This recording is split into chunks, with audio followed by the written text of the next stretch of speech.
Welcome back to my channel. આજે આપણે બનાવશું ડ્રાયફ્રૂટ શ્રીખંડ।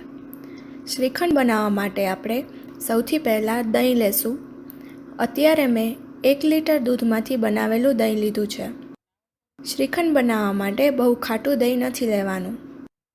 હવે આપણે આ દહીંનો મસ્કો બનાવી લેશું। તેના માટે એક તપેલી લેશું।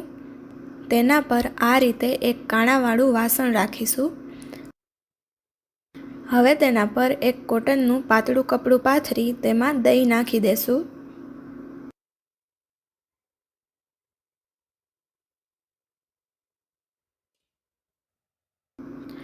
હવે કપડાને આ રીતે પકડી પાણી નિતારી લેશું।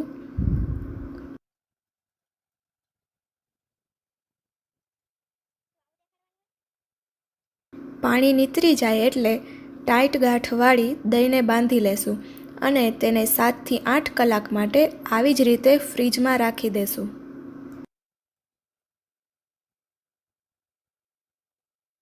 આ રીતે 7 થી 8 કલાક રાખવાથી દહીંમાંથી બધું પાણી નીતરી જશે અને તેને ફ્રીજમાં રાખવાથી તે ઓછું ખાટું થશે। દહીંમાંથી જે પાણી નીતરે તેમાં થોડું દહીં ઉમેરી તેનો ઉપયોગ તમે ઢોકળા કે હાંડવાનું ખીરું બનાવવા અથવા કઢી બનાવવા માટે કરી શકો।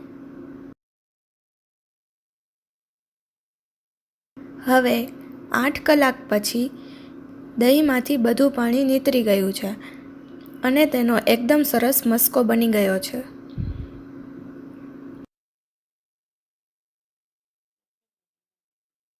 તેને આપણે અલગ વાસણમાં કાઢી લેશું।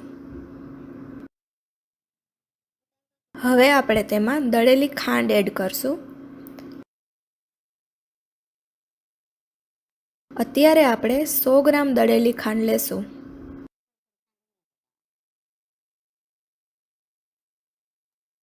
આપણે મસ્કામાં થોડી થોડી ખાંડ એડ કરી તેને મિક્સ કરતા જાશું।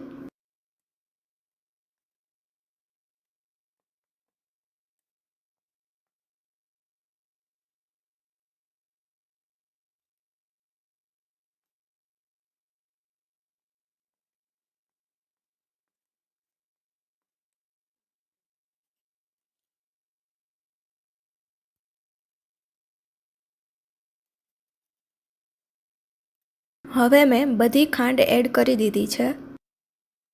આ શ્રીખંડના બેઝમાં તમે કોઈપણ ફ્લેવર એડ કરીને તમારી પસંદનો શ્રીખંડ બનાવી શકો છો। હવે તેમાં 1 ટીસ્પૂન એલચી પાવડર, કાજુ બદામની કતરણ અને સૂકી દ્રાક્ષ એડ કરશું।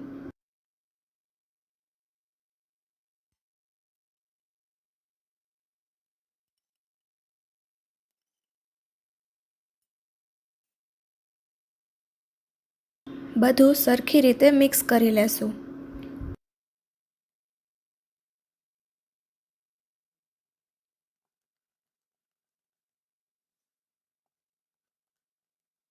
હવે શ્રીખંડને આપણે 2 થી 3 કલાક ફ્રીજમાં સેટ થવા માટે મૂકી દેશું। 2 કલાક પછી શ્રીખંડ એકદમ સરસ સેટ થઈ ગયો છે। હવે તેને આપણે સર્વ કરશું। તો તૈયાર છે ડ્રાયફ્રૂટ શ્રીખંડ। જો તમને આ રેસીપી પસંદ આવી હોય તો વિડીયોને લાઈક અને ચેનલને સબસ્ક્રાઈબ કરવાનું ભૂલતા નહીં।